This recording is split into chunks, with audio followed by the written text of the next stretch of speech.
Sonra da deyirsiniz ki bu İlxoz Kalxozoviç Komsomolskini ve onun ailesini ümumiyetle Azerbaycan'ı zəbt etmiş, işgal etmiş Əliyevlər sülalesini biz niye tənkid edirik, təhqir edirik?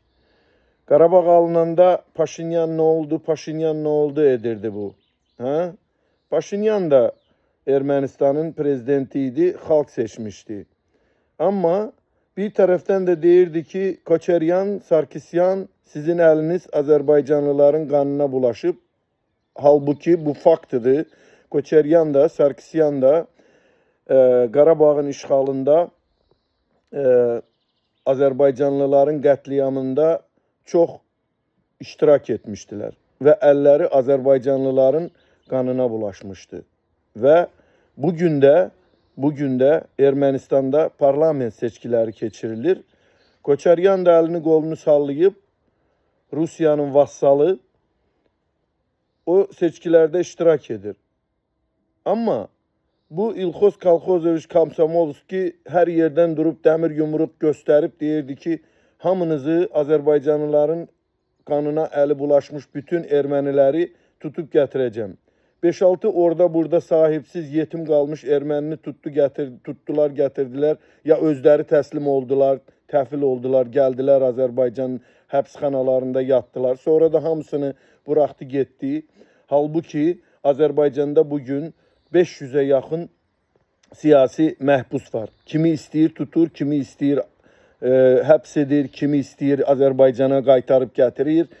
İstədiyi adamı, istədiyi Azerbaycanlını Azerbaycan'a qaytarıb gətirtdirə bilir İlham Əliyev. Bu Koçeryanı, Sarkisyanı, Azerbaycanlıların kanına eli bulaşmış bu banditleri niye tutup getirmirsən? Hə? Bak bugün Ermənistan'da Koçeryan parlament seçkilerinde Premier Minister, Baş Nazir seçkilerinde fəal iştirak edir.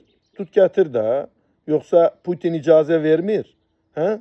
Həmin Putinin dersini aprelin 1'inde Moskvada həmin o ne oldu bəs Paşinyan elədiyin Paşinyan verdi. Səndə o duh var mı onu edəsən? Yok. Səndə o duh yoktur. Çünkü senin bütün məqsədin, bütün fikrin, bütün zikrin, bütün arzuların hakimiyyətdə qalmaqdır.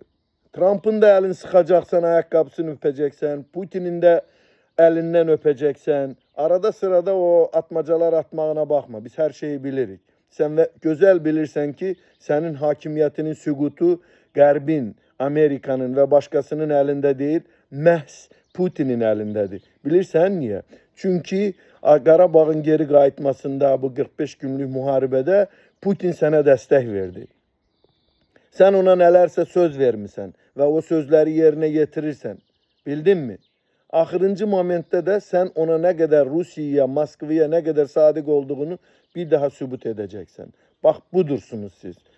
Get Koçeryanı tuttur gətir heylə duxlu oğulsansa. Azerbaycanlıların qanına əli bulaşıb. Elə deyilmi? Gözəl xalqım, Azerbaycanlılar. Deyin, mən səhvəm ya doğruyam. Bu qədər.